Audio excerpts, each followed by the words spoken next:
Bem-vindos ao podcast What Drives You.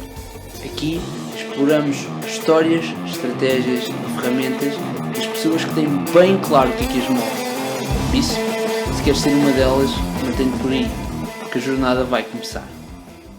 Olá a todos, sejam muito bem-vindos a mais um episódio do podcast What Drives You. Esta semana tenho comigo a Joana Moreira. A Joana é uma empreendedora social, licenciada em Psicologia e com uma pós-graduação em Marketing. E nesta nossa entrevista nós falamos um bocadinho sobre o percurso dela e sobre os vários projetos onde ela está presente, desde o Movimento Transformers.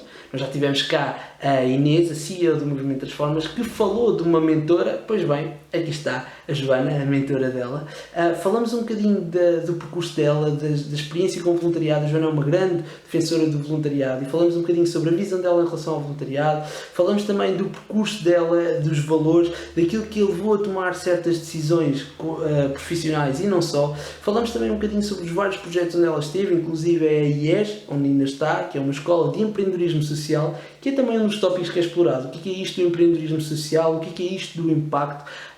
Por fim, ainda falamos também um bocadinho sobre quais é que são alguns princípios da liderança e da mentoria da Joana. Eu acho que é uma conversa extremamente interessante e que vocês vão gostar. Já sabem que podem seguir os projetos dela, neste caso, aqui em baixo, ok? Desde o Movimento Transformers ao IES, os links estão todos nas descrições.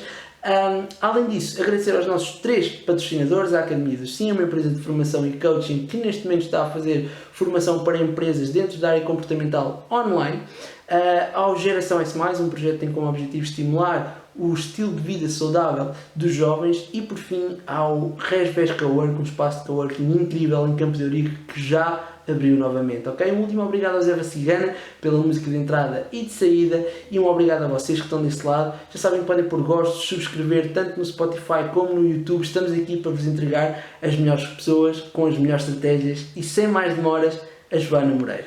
Vamos a isto. Olá a todos, sejam muito bem-vindos a mais um episódio do podcast What Drives You, e hoje tenho comigo a Joana Moreira. Joana, muito obrigado por teres aceito o meu convite. Eu antes já fiz uma pequena introdução sobre ti e com a tua biografia, para nós podermos saltar já para a conversa. E a nossa primeira pergunta é sempre uma pergunta que não tem diretamente que ver com o percurso da pessoa ou com a razão principal pela qual eu a trago. E eu ia começar por fazer a seguinte pergunta. Se as pessoas te seguirem no Instagram, a probabilidade de X em X tempo aparecer uma fotografia ou de comida incrível ou da tua preparação de marmitas para a semana é bastante grande. E eu ia te perguntar, qual é que é a tua relação com a cozinha? Tu gostas de cozinhar? Fala-me um bocadinho, e porquê essa partilha dos teus dotes culinários? Olha, eu gosto muito de cozinhar e de comer. Portanto, isto casa muito bem.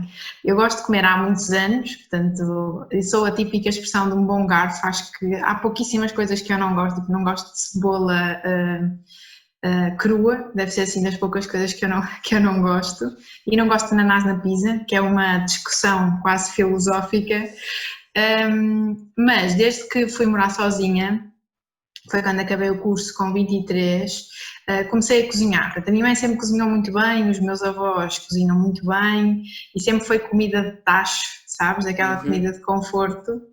E eu sou uma curiosa, portanto, eu comecei a cozinhar essas coisas e agora gosto muito de experimentar coisas diferentes, tipo fazer bolos verdes e coisas assim um bocado estranhas. Sigo muitas contas de Instagram ou de influencers na área da comida ou de chefes de culinária, portanto, se tu fores ver as pessoas que eu sigo é essencialmente isto. Okay. E então pronto, vou cozinhando e vou partilhando as coisas que vou fazendo. Ok, sim, tu tens eu lembro-me que na altura em que eu pensei em entrevistar, já foi há algum tempo, e pensei logo, eu tenho que falar disto, foi uma vez que tu fizeste uma fotografia de um bolo que parecia relva, não sei se tu te lembras disso, pá, e tinha um aspecto delicioso, e eu pensei, tenho que lhe perguntar o que é isto. Era tipo um enrolado de salmão, só que a massa era feita com espinafres. Então nem sequer era sobremesa, fiquei com a ideia que aquilo era sobremesa, não sei porquê. Não, aquilo é prato principal, só que em vez de ser tipo um rolo de carne, era um rolo de salmão e a base era feita com espinafres. Ok, sim. Ok. Boa, sim senhora, então, comida à parte, Joana, eu fiz alguma pesquisa, como faço sempre para os convidados que tenho aqui, e eu percebi que tu tiraste uma licenciatura, e corrige-me se estiver errado, mas tiraste uma licenciatura em Psicologia e um mestrado depois em Marketing, ok? E eu ia começar, não foi bem isto, ok? Eu fiz um mestrado em Psicologia e depois tirei uma pós-graduação em Marketing. Desculpa-me, ok, desculpa-me. Sim, não, sem problema. E aquilo que te ia perguntar, ia começar um bocadinho por aí, que é, de que forma é que estas duas coisas se ligam? Porque eu quando estava a fazer esta investigação, eu lia este destaque na área da Psicologia e na área de Marketing, pensei, ok, de alguma forma isto deve ter aqui uma ligação interessante. Qual é que é? Olha, pronto, eu fiz um mestrado integrado em Psicologia Clínica e da Saúde e eu gosto mesmo muito de estudar. Gosto muito de aprender, já ando a pensar qual é que será o próximo curso que eu vou fazer e achei interessante, quando acabei o curso eu não fiz logo a pós-graduação em Marketing, mas na verdade Marketing é o estudo do consumidor e sendo a Psicologia o estudo do ser humano, eu achei que ia ser muito interessante esta complementariedade, portanto eu tirei uma pós-graduação, na verdade não foi em Marketing, foi em Gestão de Marketing, de um ano. Gostei bastante, mas depois percebi que não queria focar a minha atividade em marketing, portanto foi interessante e acho que me deu uma mais-valia, tipo, era tudo malta das tecnologias, eu era a única das ciências sociais e havia mais outra aluna na verdade e acho que foi interessante e que tu aprendes muito mais depressa, não é? Porque já tens a base de psicologia que te dá uma abrangência grande de conhecimento do ser humano e portanto na verdade foi por causa disso, eu gostava de estudar outra coisa, fui perceber o que é que podia ser interessante de complementar à psicologia e portanto foi gestão de marketing, basicamente foi isto. Ok, e imagina, aquilo que estavas a dizer, ou seja, tu já é um bocadinho o estudo do consumidor e o estudo do ser humano e tu consegues encontrar alguns pontos em comum e se sim, quais é que são? Entre o marketing e a psicologia? Sim. Consigo, imagina, nós todos somos seres sociais, não é? Portanto, nós vamos consumir as redes sociais, nós vamos seguir as pessoas com as quais mais nos identificamos, cada vez mais vamos seguir pessoas que têm mais seguidores ou que representam uma causa que nós também gostamos, seja a saúde, seja a área dos animais, a sustentabilidade, etc. Nós seguimos as pessoas que são quase os nossos pares, não é? Com as quais nos identificamos. Portanto, se nós pensarmos no estudo do ser humano enquanto psicóloga, as pessoas procuram conforto em pessoas que são próximas delas ou que representam aquilo que eu poderia ser. Ou procuram totalmente o oposto, não é? Por exemplo, eu tenho excesso de peso, se calhar vou seguir pessoas que são super fit, têm um estilo de vida mega saudável e fazem desporto porque eu quero me aproximar desse estilo, não é? E o que o marketing basicamente faz e muito bem é comunicar diretamente para estas pessoas, portanto isto está muito ligado e faz todo o sentido, que por acaso na pós-graduação não existiu, mas que o currículo do marketing tenha muito de psicologia. Porque acaba por estar interligado. Ok. Joana, há 3 projetos que eu queria discutir um bocadinho contigo, onde estás presente. O Movimento Transformas, claro, e toda a tua visão em relação ao voluntariado. Aliás, eu li um artigo teu no Observador que até tirei aqui uma citação que gostei muito e quero falar precisamente sobre esta questão do voluntariado. Da Women's in Tech, que é também um projeto onde tu estás presente. E por fim, da IES, da Impact... Social Business, exatamente, Social Business School, desculpa.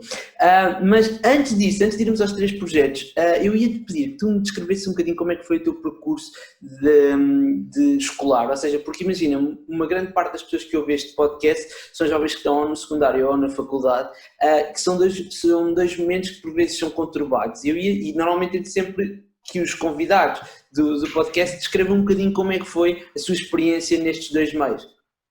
Ok, boa. Então, eu sou filha única, porque eu acho que isto contextualiza muitas das coisas que vêm a seguir. Sou filha única e morei quase a minha vida toda, até ir para a faculdade, em Vila Nova de Gaia, mas num contexto muito rural.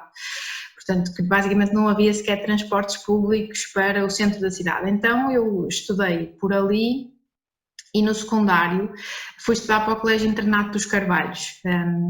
que não é um internato, na verdade, mas que é uma escola muito preocupada em quase formação profissional. Eu sempre fui boa aluna, eu adoro estudar, eu adoro aprender, eu sou aquela pessoa que não se cansa se estiver a estudar 6 horas para um teste ou para um exame, e os meus pais sempre me incutiram não a questão de eu ser uma boa aluna, mas de eu fazer sempre o meu melhor. E eu ficava sempre muito frustrada quando tinham 4, percebes? Porque eu queria ter 5. E importa dizer que eu sou zero competitiva. Zero, tipo, se tu entras num jogo comigo, tu muito provavelmente vais ganhar, porque eu não me importo, sabes? Eu não ligo à competição. Só que eu gosto de competir comigo, portanto, eu queria sempre tirar as melhores notas possíveis para mim. E eu lembro-me de às vezes chegar a casa a chorar porque tinha falhado uma pergunta do teste. Portanto, eu nunca tirei nenhuma negativa até chegar à faculdade. E a minha mãe me perguntava sempre: Joana, porquê é que estás a chorar? Tu achas que deste o melhor de ti? Eu dizia: eu dei, mas não foi o suficiente. E a minha mãe dizia-me sempre: se tu deste o melhor de ti, então tu tens de estar tranquila. O teu melhor da próxima vez se calhar vai ser melhor, portanto só tu tens é que estar tranquila. Mas pronto, sempre foi muito focada na questão de estudar, ter boas notas, porque queria ser boa aluna e para mim era importante. E porque o meu pai me dizia sempre, e eu fui crescendo com isto, de que a tua única responsabilidade é estudar. Portanto, se tu não consegues fazer isso bem, vai ser muito difícil tu, no teu futuro, fazeres outras coisas bem. E é verdade. Portanto, fui fazendo eu sou uma miúda perfeitamente normal, muito privilegiada, porque sempre pude ir fazendo aquilo que gostava, andei na pintura e na música quando era miúda, andei 6 anos no piano, que era uma coisa que eu adorava, eu sei que nós temos a música em comum, portanto eu fui crescendo com música e com a escola. Eu nunca gostei de fazer desporto, portanto passei ao lado essa parte. Depois fui para o Colégio dos Carvalhos, que tem um percurso muito engraçado curricular, que é no 10º ano eu fui para Ciências e Tecnologias, mas depois no 11º, dentro das Ciências e Tecnologias, ou dentro da Economia, ou dentro das outras áreas, tens que escolher uma de 3 áreas diferentes. Portanto, dentro das Ciências eu podia escolher desporto, biotecnologia ou química. E basicamente o que é diferente? Tu tens na mesma as disciplinas todas normais, só que como no colégio há aulas todos os dias das 9 às 5h30, portanto não tens horário livre, esses horários que à partida na escola pública tu estavas de folga, não é? Ou tinhas livre, são complementados com disciplinas específicas de cada uma das áreas. Portanto, e eu não gostando nada de química, era tipo a disciplina que eu mais odiava no ensino secundário, físico-química, e não achando muita graça à biologia, eu fui para desporto, que era uma coisa que tipo eu nunca gostei de fazer. Mas pronto, fui para desporto, foi a área que eu escolhi, e dentro de cada uma das áreas ainda tens que escolher uma via, e há 2 vias, que é a via teórica e a via prática. Basicamente na teórica tens muito mais teoria sobre o assunto, na via prática tens as práticas todas. E eu escolhi a prática, que também é outro filme, não é? Portanto, eu tinha natação, tinha ténis, tinha fitness, tinha uma série de disciplinas, e eu acho que foi muito importante para mim, porque eu sabia que era muito boa nas disciplinas teóricas. Eu tinha 19 a português, tinha 20 a filosofia, tinha 18 a matemática, mas eu tinha que me esforçar muito mais nas práticas, porque eu sabia que não era boa. E portanto eu tinha que fazer, ao contrário dos meus colegas, não é? Práticas, tranquilo, e depois tinham que estudar imenso nas teóricas. E acho que isto foi importante para eu perceber que não podia ser a melhor em tudo. Deixa-me fazer uma pergunta. Essa escolha de, tenho a parte teórica, tenho a parte prática, vou para a parte prática e depois que te permite chegar a essas conclusões, isso foi uma escolha que tu tiveste consciente, ou seja, tu quiseste fazer isso de colocar-te numa situação adversa, ou foi uma coisa que acabaste por tomar aquela decisão e chegaste à conclusão depois? Olha, vou-te dizer, essa pergunta é muito importante, vou-te dizer porquê. Porque quando tu segues a via teórica no colégio, tu tens obrigatoriamente que fazer todos os exames nacionais das disciplinas que tens.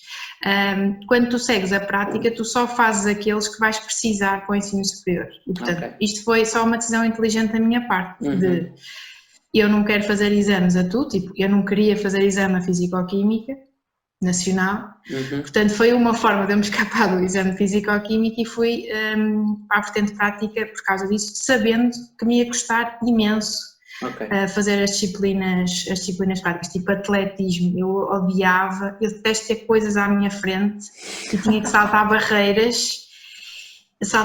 Aquilo era horrível, tipo, eu tenho más recordações das aulas práticas, ao mesmo tempo que os meus professores reconheciam o esforço que eu fazia e eu acho que isso foi muito importante.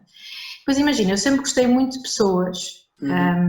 Eu comecei a fazer voluntariado muito cedo, com 16 anos, tipo, eu achava que tínhamos imenso tempo livre no verão, tipo 3 meses era imenso para eu estar sem fazer nada, e então inscrevi-me para ser monitora de colónias de férias e tive tipo 2 meses a ser monitora de séniores e de miúdos.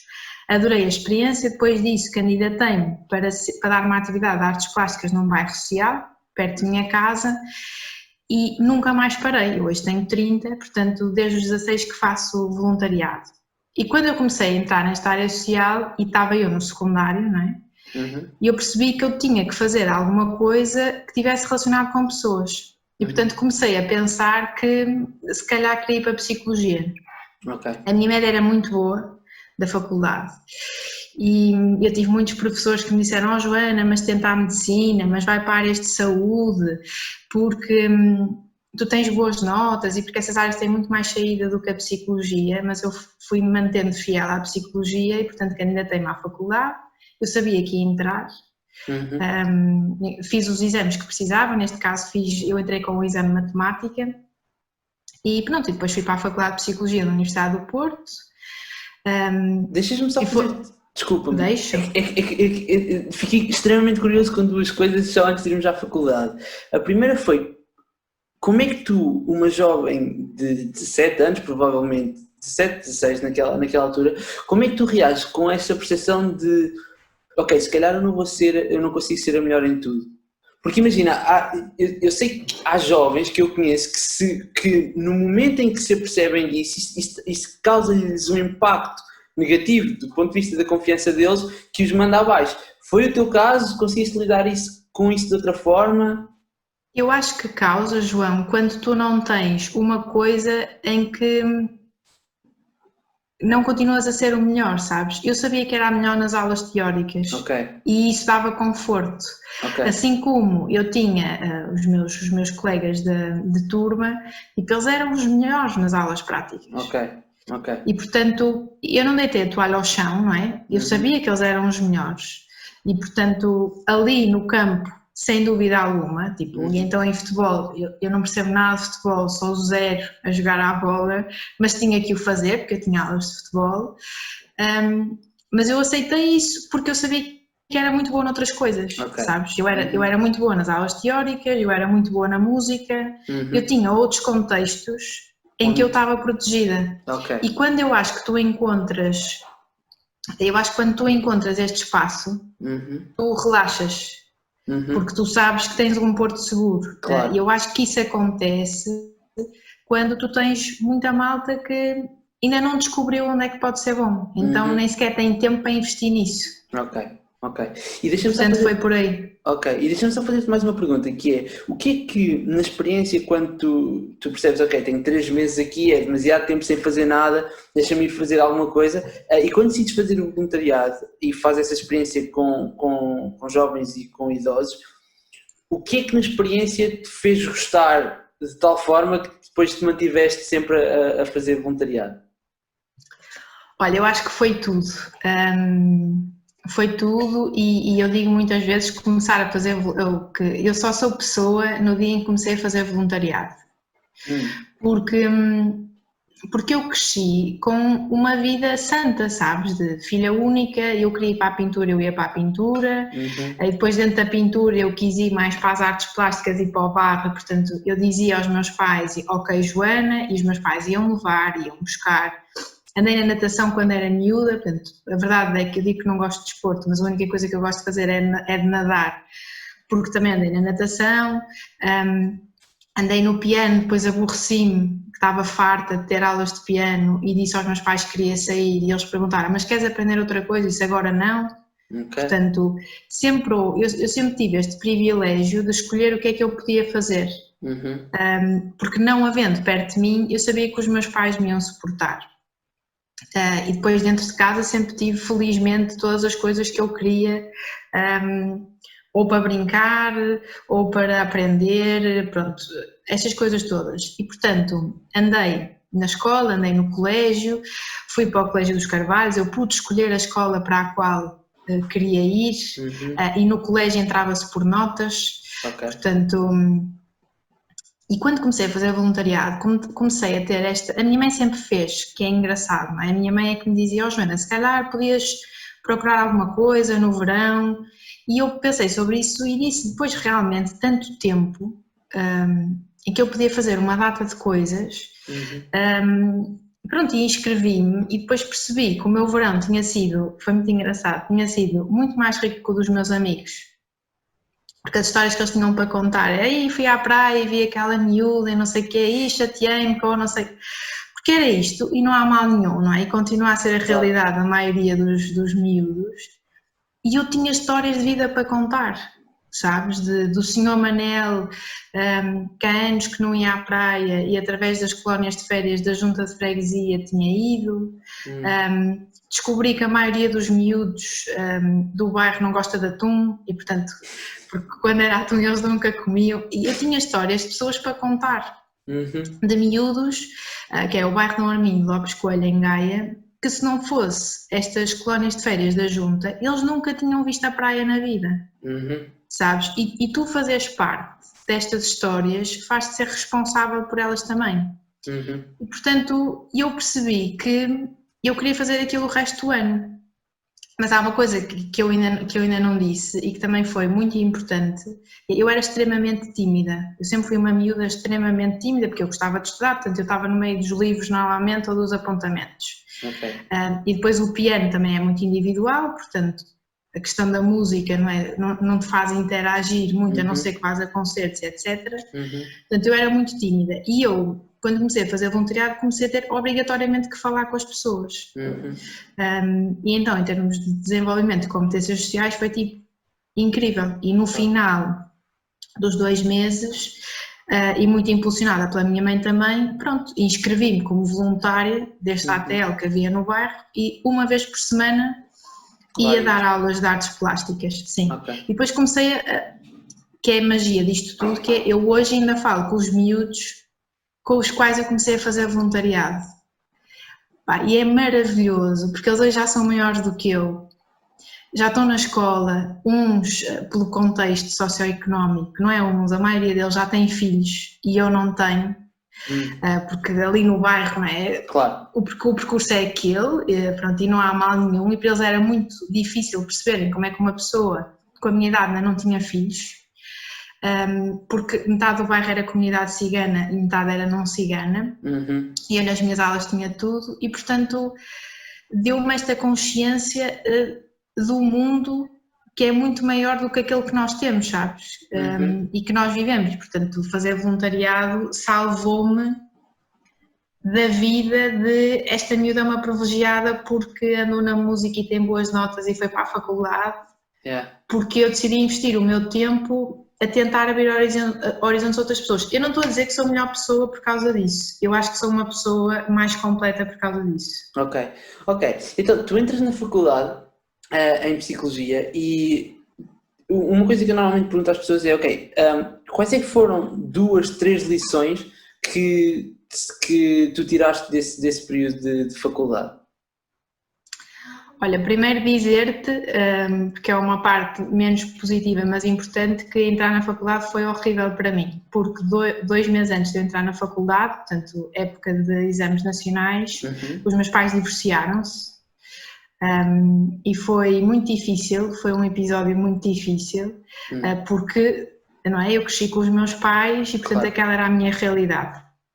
Até eles divorciaram-se, a minha mãe saiu de casa, que era a pessoa mais chegada a mim, dos dois, e portanto eu tive que aprender a ser dona de casa, a ser bola de ping-pong, que é isto que os filhos de pais divorciados fazem, andam a saltar de um lado para o outro, entre pai que diz coisas menos positivas da mãe, mãe que diz coisas menos positivas do pai, tu andas ali.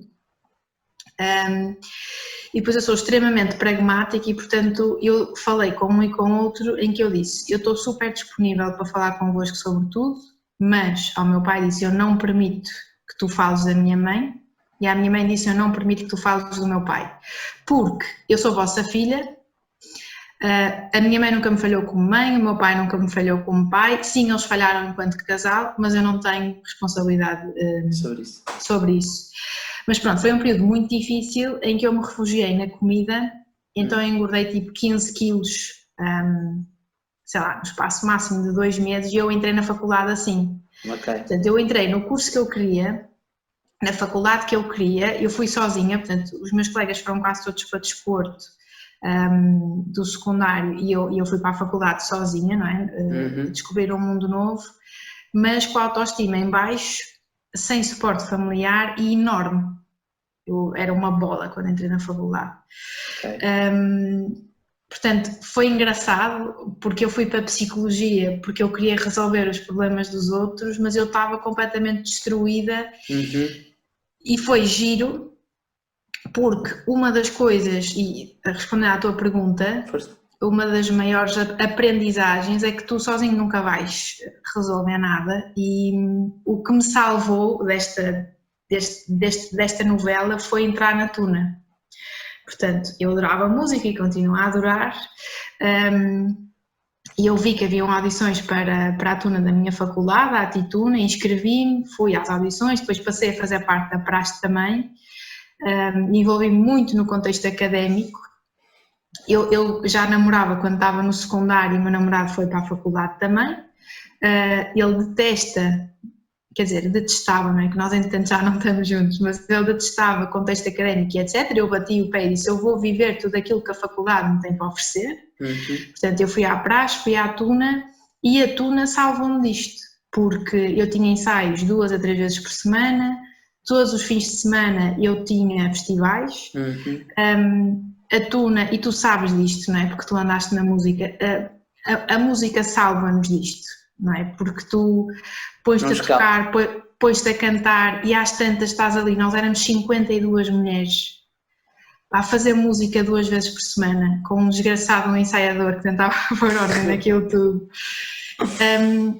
E foi muito importante porque eu sabia que quando estava com a Tuna eu não tinha que chegar a casa mais cedo e ouvir os dramas do meu pai e da minha mãe, ou que aos fins de semana estava fora, adorava ter festivais fora, porque não tinha que vir para casa.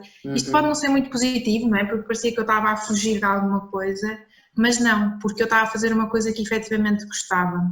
Portanto, eu diria que em termos de aprendizagens da faculdade foi nós estarmos envolvidos em contextos que nos fazem sentido e que às tantas nos podem salvar de muitas coisas. Portanto, eu continuei na Tuna, continuei a fazer voluntariado no bairro, mas envolvi-me também em projetos universitários de voluntariado.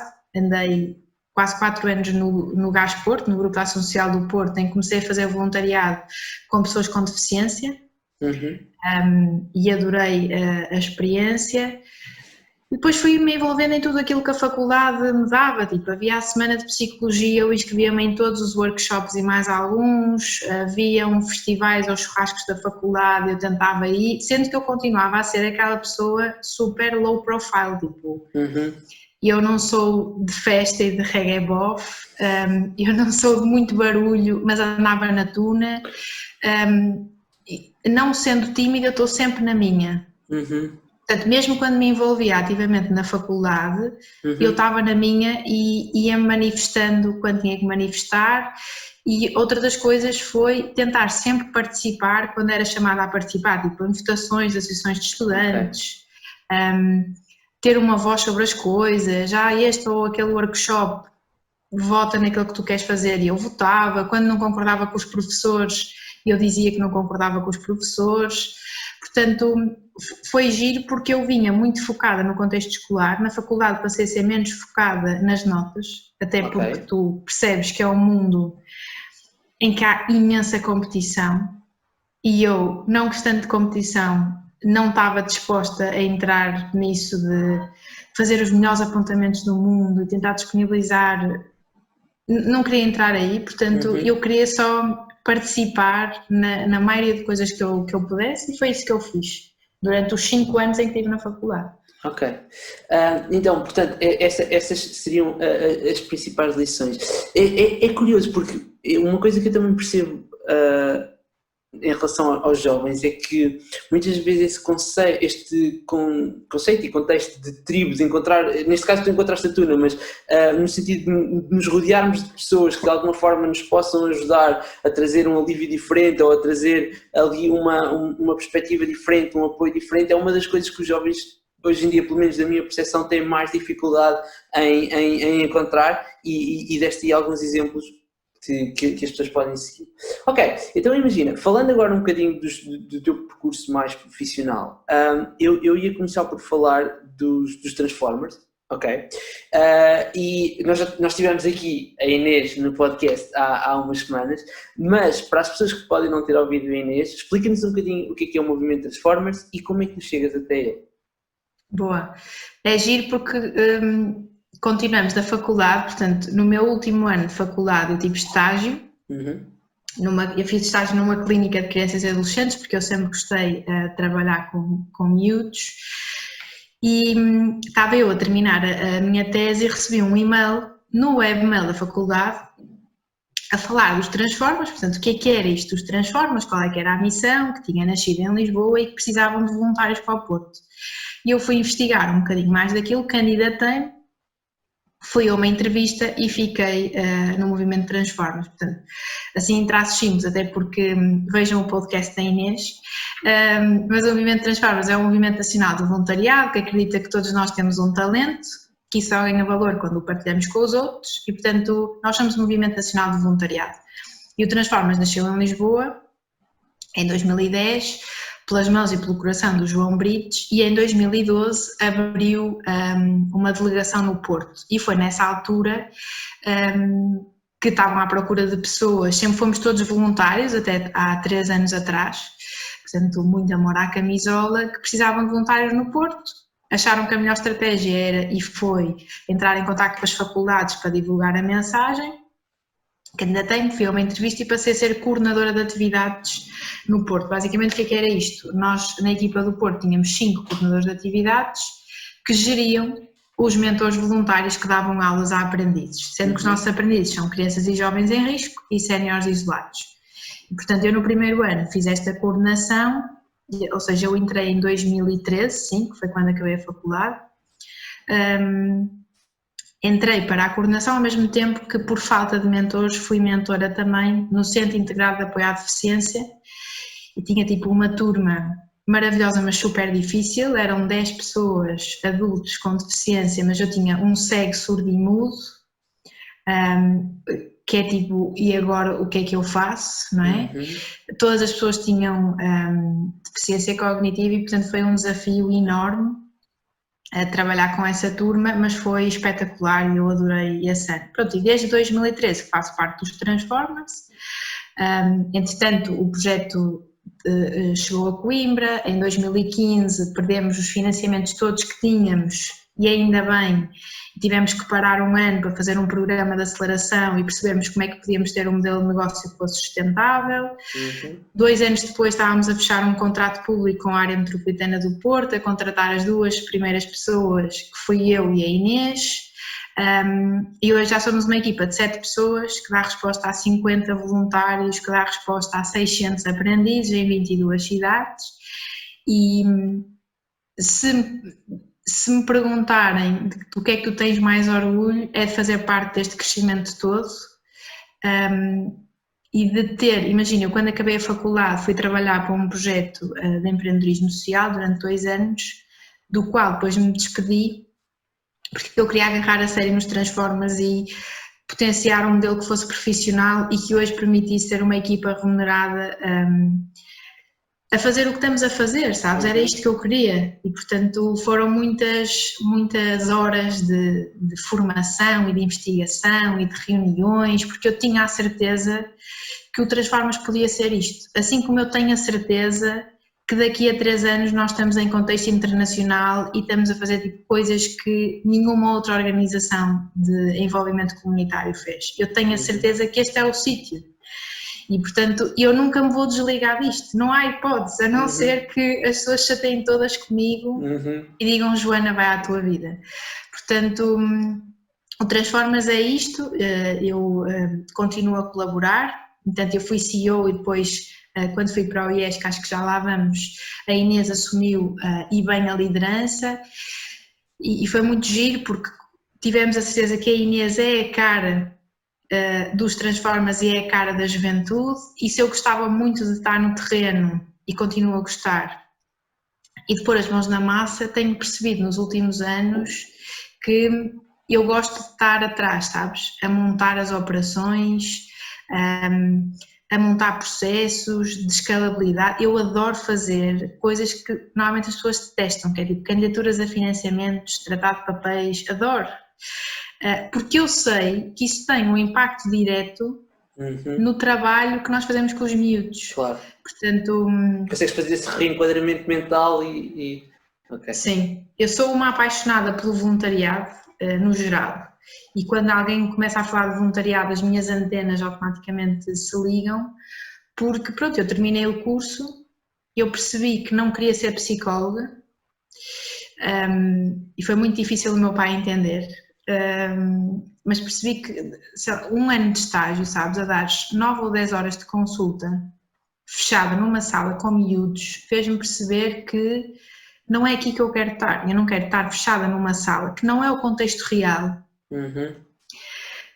a fazer coisas, portanto, e logo a seguir ao curso não, neste momento eu entro nos Transformers, quando estou a perceber estas coisas todas, um mês depois faço o bootcamp como participante do IES, que é a organização onde eu hoje trabalho, que me fala de o que é empreendedorismo social, e eu no final do bootcamp cheguei a casa e disse ao meu pai, eu não quero ser psicóloga, eu quero ser empreendedora social, que é uma coisa que ainda hoje as pessoas não sabem muito bem o que é. Exatamente. Mas pronto, e desde então que foi isto que eu quis fazer. Ok, tu tocaste aí num ponto muito interessante que é o empreendedorismo social e eu quero ir lá, mas ainda queria só voltar aqui atrás em relação aos Transformers, só para te fazer mais uma ou duas perguntas. A primeira é, eu quando estive a fazer a minha pesquisa, encontrei um vídeo no vosso Facebook de há alguns anos, confesso que agora não tenho aqui de cor o ano, mas que se chamava alguma coisa como Este Ano é para ti, Joana. Foi há um ano, sim. Pronto, ok. Que é a Inês que lê um texto, neste caso como se fosse um movimento das formas a falar para ti. E o vídeo está muito bonito, mas eu ia te perguntar, há uma parte em que ela diz que houve um momento em que tu vendeste imensas coisas para que o movimento das formas pudesse continuar vivo. E eu ia te perguntar, porque todo o teu discurso até aqui, quando começaste a falar de Transformers, foi o discurso de alguém que realmente é apaixonada por aquilo que faz e pelo projeto. Eu acho que isso é uma coisa incrível de se ver. Aliás, quando nós falámos e tu disseste, eu sei que tiveste a Inês antes, não quero fazer isto muito à volta das Transformers, ou não quero te falar demasiado das Transformers, e eu respondi-te logo que aquilo que me interessa mais até do que o projeto são as pessoas por trás do projeto. E quando eu vi aquela parte no vídeo, eu fiquei, ok, isto deve ser uma história interessante. E ia-te perguntar se tu podias contar o que é que aconteceu e o que é que tiveste de fazer para que os Transformers pudessem voltar ou sobreviver, neste caso. Boa. Olha, para te contextualizar, eu em 2015, que foi quando o Transformers teve este ano de crise, e ainda bem que teve, os psicólogos dizem que a crise gera desenvolvimento, e gera mesmo. Eu em 2015 fiz uma coisa que eu queria fazer há muito tempo, que foi fazer uma missão internacional de voluntariado. E fui para Santo Tomé e Príncipe fazer uma missão. Foi aí que eu encontrei a Inês e conheci a Inês. E portanto, eu nessa altura namorava há 8 anos e já morava com o meu namorado, e quando cheguei de Santo Tomé, 2 meses depois da missão, terminei a minha relação e saí de casa.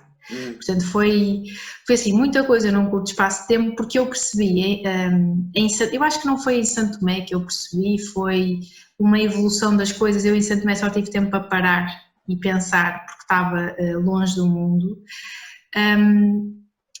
Eu percebi que eu andava a gastar o meu tempo, se calhar, com pessoas e a fazer coisas que eu não queria dedicar assim tanto tempo, e em Santo Tomé os miúdos são muito felizes com poucas coisas, com a simplicidade das coisas. E eu não tive saudades de muitas pessoas em Santo Tomé. E isso fez-me ter a certeza que se eu não tenho saudades, se calhar é porque as pessoas não são assim tão importantes. Portanto, fiz esta transformação, fui morar sozinha, vim morar sozinha para o Porto, e foi uma fase muito difícil porque ninguém entendeu, e questões familiares e etc. E foi também quando eu me despedi. Portanto, eu em 3 meses terminei uma relação de 8 anos, saí de casa, fui morar sozinha e despedi-me. Belo coquetel. Eu não quero, sabes, porque eu não gosto muito dos clichês, né? Largou tudo e foi, não sei o quê. Pá, existem essas pessoas, eu só senti que era o que eu tinha que fazer, porque percebi também que o Transformas poderia fazer sentido em Santo Tomé e noutro sítio qualquer, e que apesar de eu gostar muito do meu trabalho, eu não estava tão alinhada no sítio onde eu estava a trabalhar. E portanto, quando tu conjugas este cocktail todo, e o meu maior valor desde sempre é a liberdade, e a liberdade tem consequências, né? Se tu queres ser livre, tu também tens que ser independente. E portanto, eu desde que saí de casa, que foi aos 23, quando fui morar com o meu ex-namorado, que eu nunca pedi mais nada aos meus pais, e quando vim morar para o Porto, eu sabia que eu tinha eu olhei para a minha conta e eu sabia que tinha 9 meses de sobrevivência financeira. Ou seja, que eu em 9 meses conseguia pagar a minha comida, pagar a minha renda, pagar a minha gasolina e algumas coisas que eu precisasse e que fossem fundamentais. E foi nessa altura que nos inscrevemos no programa de aceleração para perceber como é que o Transformas podia ser sustentável, que me obrigava a fazer 1 hora de viagem todos os dias para São João da Madeira. O que é que começou a acontecer? O tempo estava a começar a encurtar e eu a perceber que se calhar ia precisar de mais 9 meses. Então comecei a vender tudo aquilo que não me fazia falta. Tipo Playstations, que tinha em casa, jogos, material ou equipamento desportivo que tinha e que não utilizava, porque eu sabia que isso ia me dar mais meses de sobrevivência, e portanto foi isso que eu fiz. Eu tinha a certeza absoluta que o caminho dos Transformas era este, e que só quando nós nos desprendêssemos de outras coisas e estivéssemos verdadeiramente focados é que nós íamos conseguir construir a casa que temos hoje. E lembro perfeitamente que isto culminou tudo portanto nós fizemos o programa de aceleração, correu muito bem, tínhamos um modelo muito bom, achávamos nós que era muito bom, e tínhamos um pitch para fazer na Alfândega do Porto, no Congresso Anual da Área Metropolitana sobre Inovação Social, e eu sabia, estava eu e a Inês, eu sabia que aquele era o pitch da nossa vida. Portanto, nós tivemos quase 2 meses a treinar um pitch de 2 minutos, eu sei o pitch de cor ainda hoje.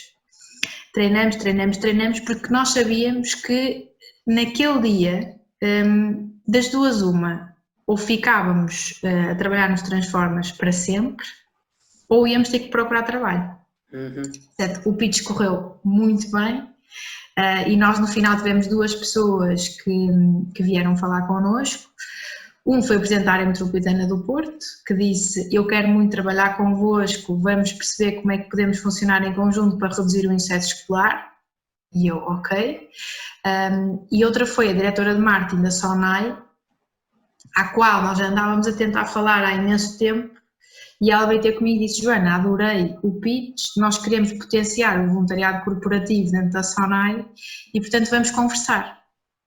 E conversando, portanto fechamos um programa na SONAI, e depois de uma reunião muito dura na Área Metropolitana do Porto, porque nós apresentamos uma proposta, mas João, nós éramos umas miúdas e continuamos a ser, que fizemos uma proposta aos nossos olhos, e tu tens uma pessoa que trabalha na política há imensos anos que disse: isto não tem jeito nenhum. É uma proposta toda rasurada, porque nós pusemos lá cores e bonecos, mesmo à Transforme-se, tipo, aquilo era um contrato público e nós não podíamos fazer aquilo. E eu lembro que o Dr. Lino, que é uma pessoa que eu hoje falo imenso e adoro, nós estávamos na reunião assim: Joana, você acha que vocês vão ser capazes de trabalhar em 17 municípios, com 17 partidos, completamente diferentes. E eu tipo cheia de medo, João, a dizer assim, claro que somos. Mas Jânia, você acha, vocês as duas miúdas, que vão ser capazes de gerir isto tudo, gerir egos, gerir miúdos, funcionários de escola, professores, vocês acham que vão ser capazes realmente de reduzir o insucesso escolar? E eu, sim, eu tenho a certeza que nós vamos ser. E eu não sabia, sabes? Eu não sabia. Nós estávamos em 5 cidades. A nossa realidade era um grupo de voluntários incrível que estava em 5 cidades a fazer umas coisas fixe. Yeah. Tipo, e a partir daquele momento nós íamos estar em mais 17 cidades a trabalhar com políticos, com presidentes, vereadores, tipo, todo um mundo que nós desconhecíamos. Então depois de ele me escrutinar com estas perguntas todas, eu nunca me hei de esquecer desta reunião para o resto da minha vida toda, e ele disse assim, pronto, então vão para casa e têm 24 horas para me apresentar uma proposta radicalmente diferente desta, e uma proposta sobretudo que seja madura. Cumprimentamos, aqui despedimos, eu saio da porta da área metropolitana do Porto e tenho uma descarga de choro.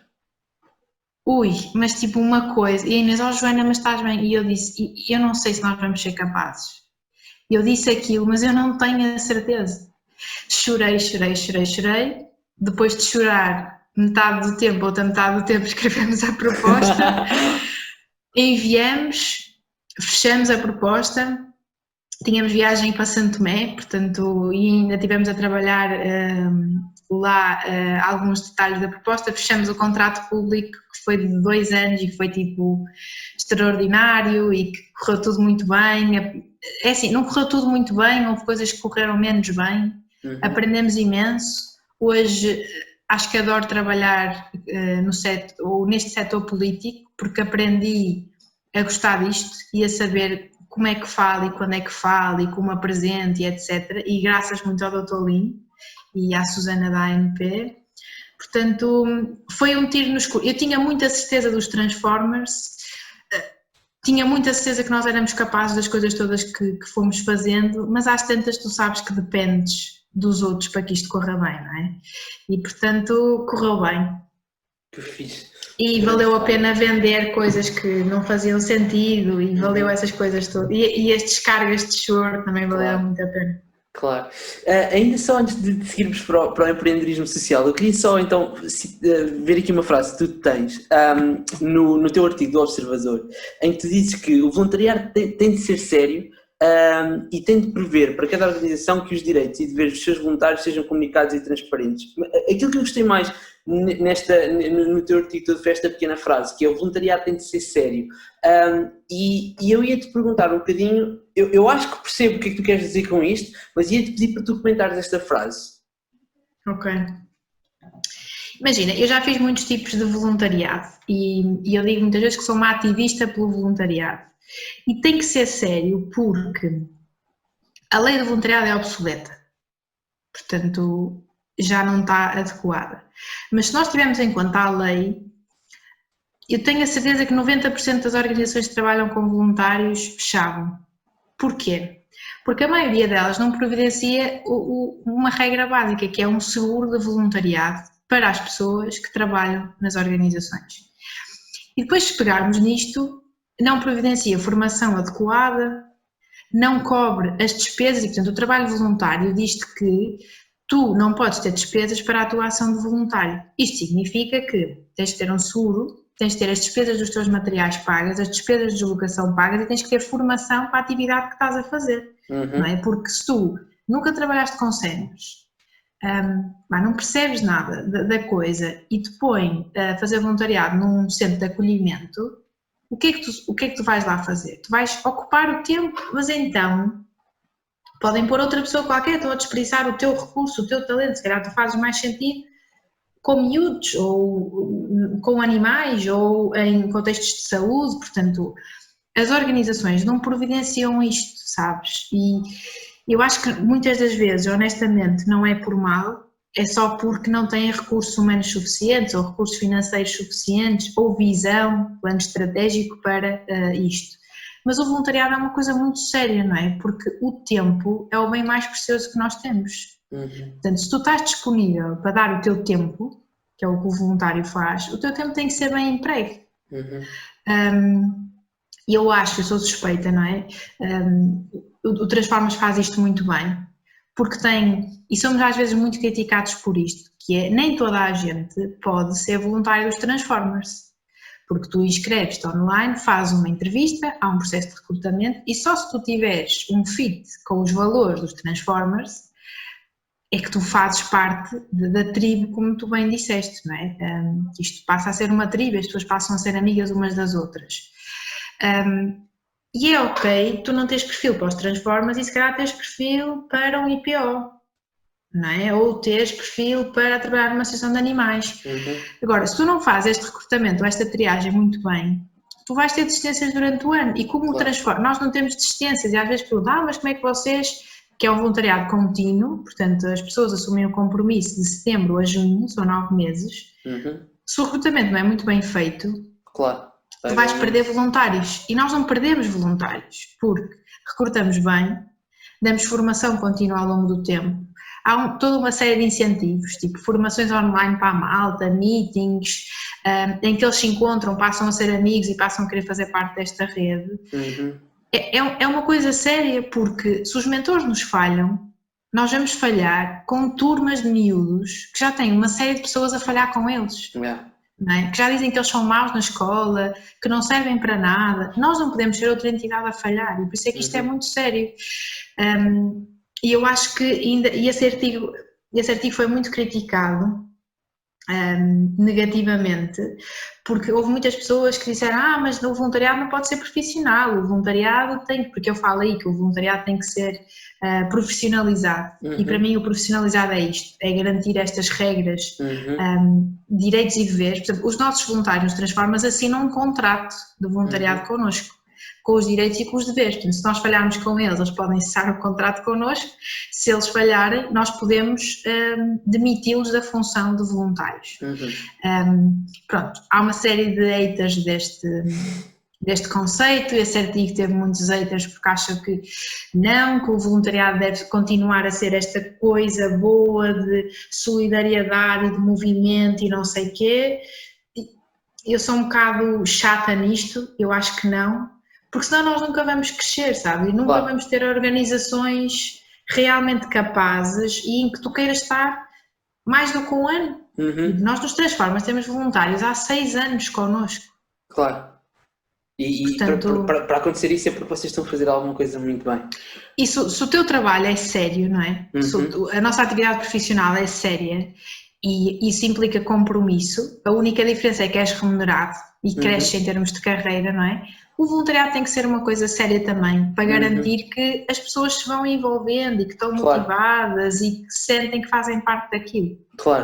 Ok. Então, Joana, eu estava a falar contigo então agora um bocadinho sobre, porque eu conheci-te e a Inês num bootcamp da IES. E na altura eu confesso que não... Acho que nem cheguei a falar isto com o João, que foi a pessoa que nos juntou, mas eu não fazia sequer muita ideia de que era o empreendedorismo social também, ok? E foi uma coisa que só a partir daí comecei a procurar um bocadinho, a perceber o que era, a perceber o sentido que tem, as relações que tem. Eu ia-te perguntar um bocadinho, primeiro de tudo, como é que tu chegas à IES, ok? Como é que tu passas de alguém que fez o bootcamp deles para estares a trabalhar com eles, e depois ia-te pedir que tu nos ajudasses a perceber um bocadinho melhor o que é esta questão do empreendedorismo social. Ok, boa. Então, eu como disse há bocadinho, eu fiz o bootcamp em 2013 no Porto, chama-se Bootcamp em Empreendedorismo Social, hoje em dia chama-se Impacto Bootcamp, que basicamente é um programa de intensivo no fim de semana, por isso é que se chama Bootcamp,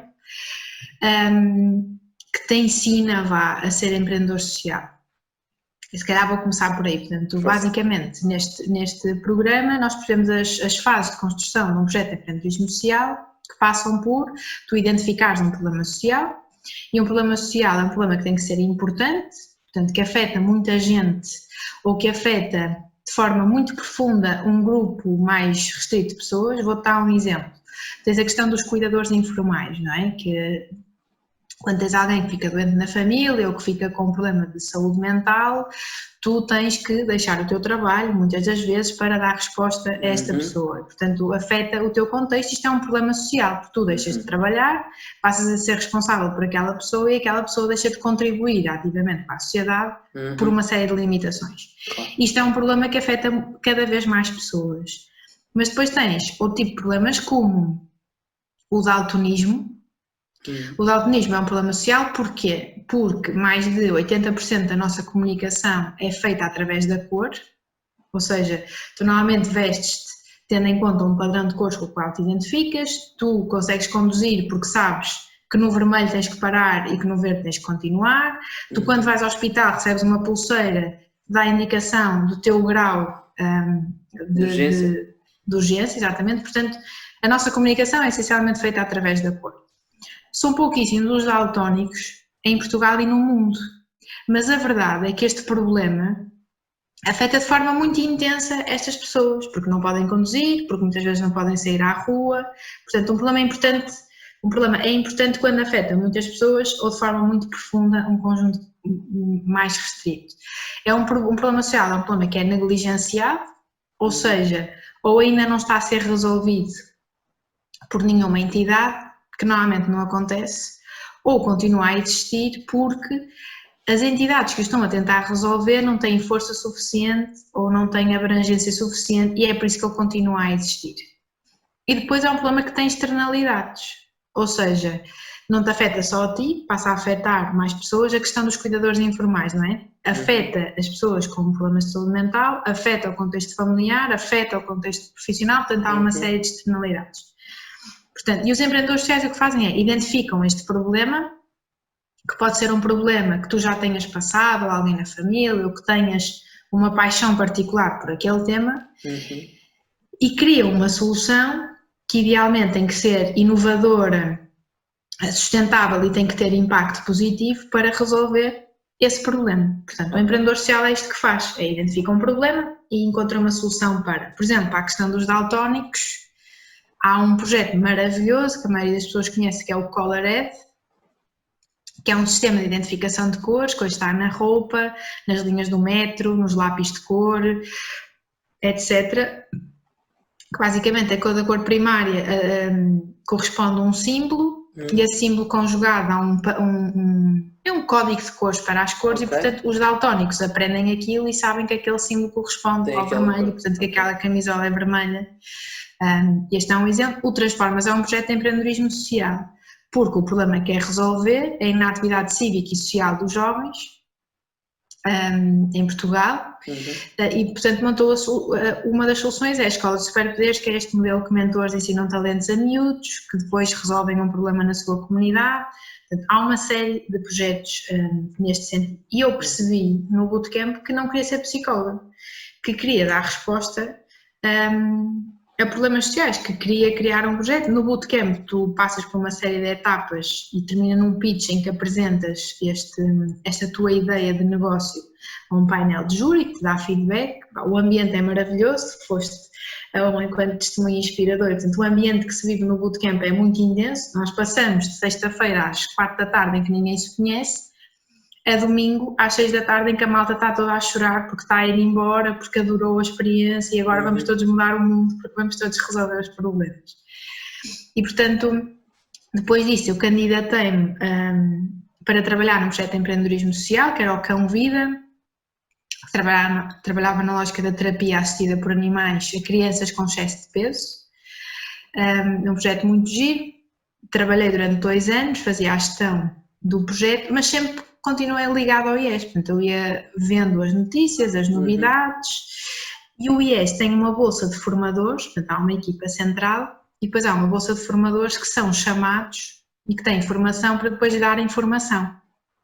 Portanto, os formadores dos bootcamps são pessoas que se inscreveram ou que foram sinalizadas e depois têm formação para dar a formação do IES. Portanto, eu há 2 anos e meio o IES convidou-me para ser formadora, eu há 2 anos e meio que faço programas de empreendedorismo e tendo experiência do terreno é muito mais fácil, não é? Tu consegues dar exemplos. E o ano passado convidou-me para integrar a equipa central para ser diretora de programas. Portanto, basicamente, nos últimos meses, o que eu tenho tentado fazer, para além de gerir projetos de definição de políticas públicas e de avaliação de impacto, é pensar em novos programas para o IES, de capacitação sempre nesta área do impacto social. E, portanto, o caminho no IES foi este, fiz o bootcamp e depois continuei ligada até o dia de hoje, em que trabalho na equipa central, que está dividida entre Porto e Lisboa. Ok, deixa-me fazer-te uma pergunta em relação a isso, porque uma das coisas que tu já falaste várias vezes já nessa tua resposta, é a questão do impacto, ok? E é uma das coisas que caracteriza muito o empreendedorismo social, e que é uma daquelas definições que se calhar toda a gente tem uma noção do que é impacto, mas na realidade ninguém sabe muito bem explicar. Eu ia-te pedir se tu podias clarificar um bocadinho esta noção de, tendo em conta o empreendedorismo social, a que é que se refere esta questão do impacto? Boa. Vou-te dar a definição enquanto formadora do IES. Ok. E que é melhor. Então, o impacto é um conjunto de transformações que podem ser positivas ou negativas, de curto, médio e longo prazo, e que estão diretamente relacionadas com o público-alvo. Ou seja, tu quando fazes alguma coisa, não é? Tu podes ter um impacto positivo ou negativo. Não é? Imagina, há muitos projetos de empreendedorismo social que nasceram, achavam que iam ter um impacto positivo, mas imagina, funcionam durante 3 meses. E aquilo é muito bom na vida dos miúdos durante 3 meses, mas depois o projeto para. Isso tem um impacto negativo, os miúdos passam a estar numa situação muito pior do que estavam antes. Do que estavam antes. Portanto, o projeto teve um impacto negativo. Dando-te uma experiência pessoal, eu quando fui a Santo Tomé, estive lá 2 anos, estive a trabalhar com quase 80 miúdos durante 2 meses e estabeleci uma relação muito próxima com o miúdo, em particular o Celso, tinha 9 anos, e nós comunicávamos só através do desenho, porque ele não gostava muito de falar, eu adoro desenhar, ele também, e passamos a comunicar através do desenho. Ele nunca falou comigo. E no último dia, quando eu me despedi para me vir embora, ele disse-me assim, pela primeira vez, ele disse: sabes, Joana, o que tu vieste cá fazer é muito injusto. E eu a chorar disse: mas então porquê? E ele disse: porque tu vieste cá, fizeste com que nós nos apaixonássemos por ti, ensinaste-nos coisas, agora vais embora e nós ficamos exatamente na mesma.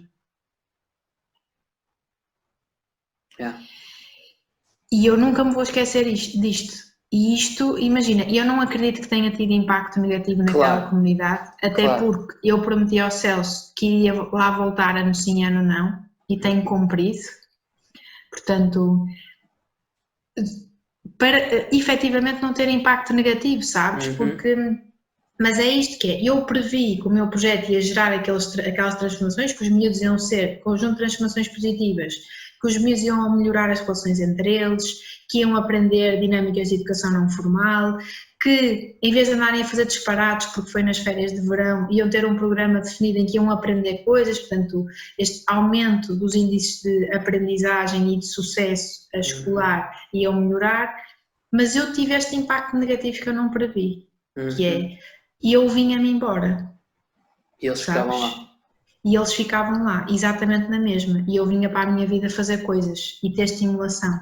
Portanto, o impacto é isto, não é? Pode ser um impacto negativo, pode ser um impacto positivo, convém prever e medir esse impacto, transforma-se em medição de impacto, portanto, avalia antes e depois do programa os miúdos e percebemos, por exemplo, que hoje em dia temos impacto no sucesso escolar, que com o projeto os miúdos melhoram as notas, que era uma coisa que nós não esperávamos.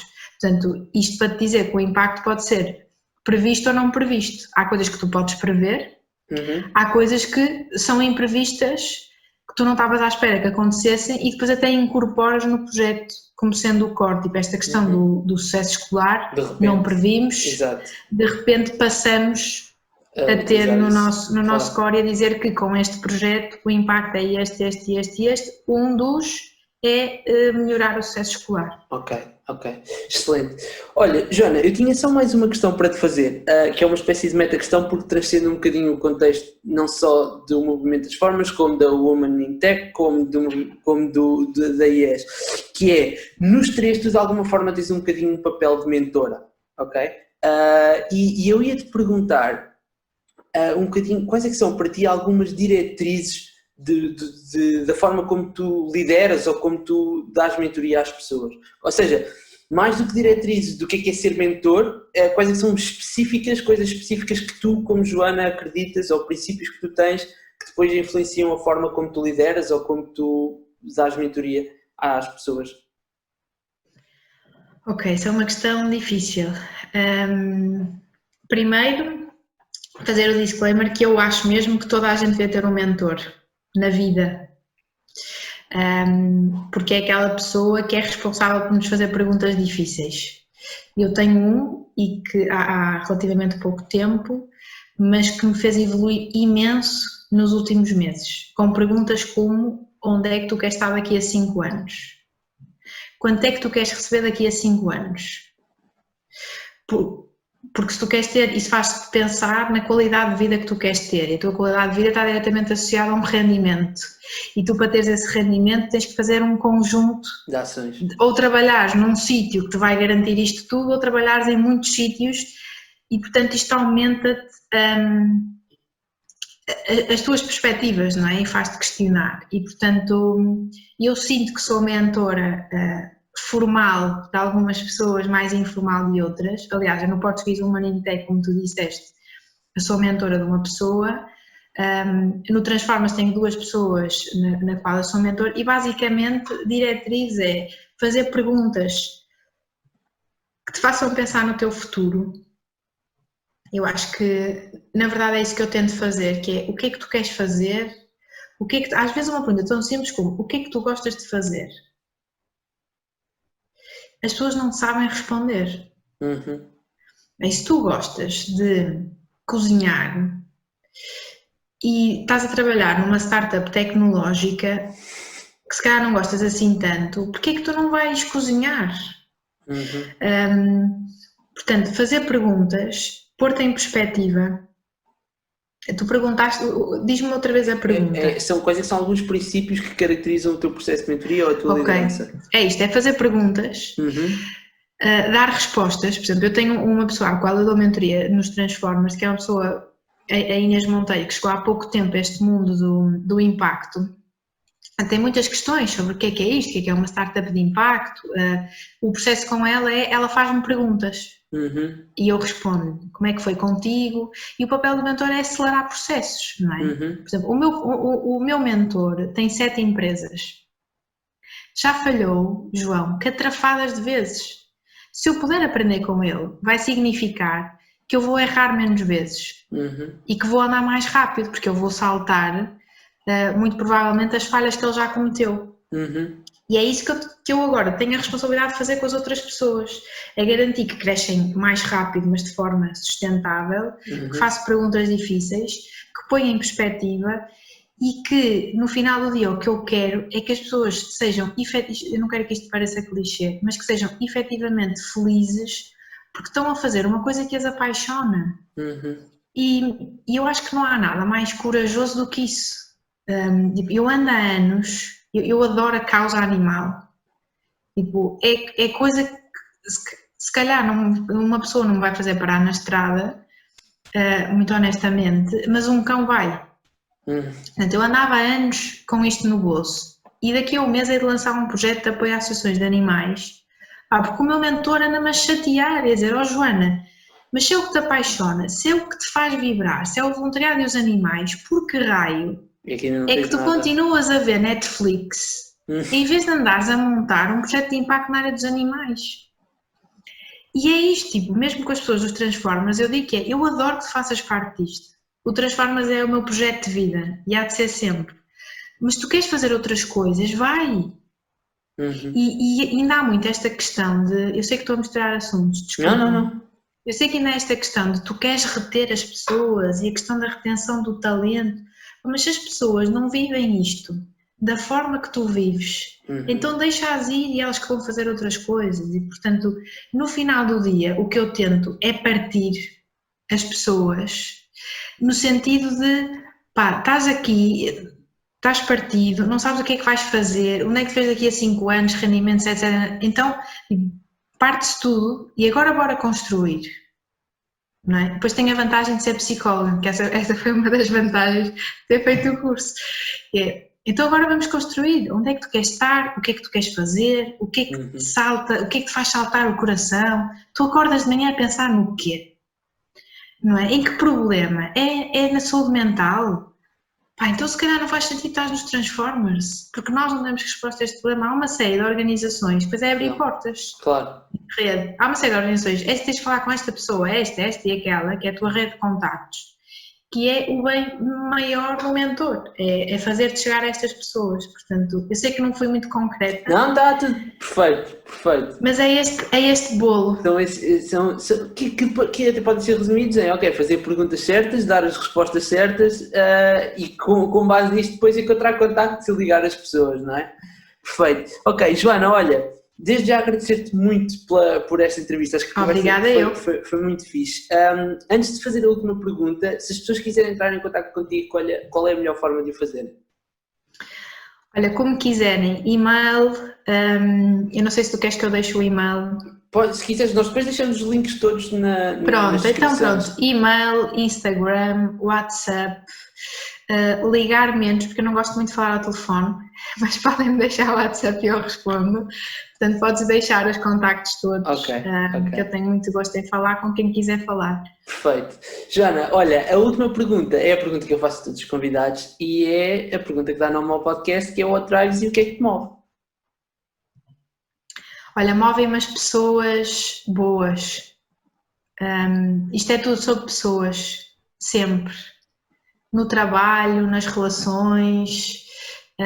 Eu já perdi muitas pessoas ao longo deste processo todo e foi difícil, mas hoje em dia eu percebo que não tinham que estar, não eram as tuas pessoas. Portanto, movem-me as pessoas certas.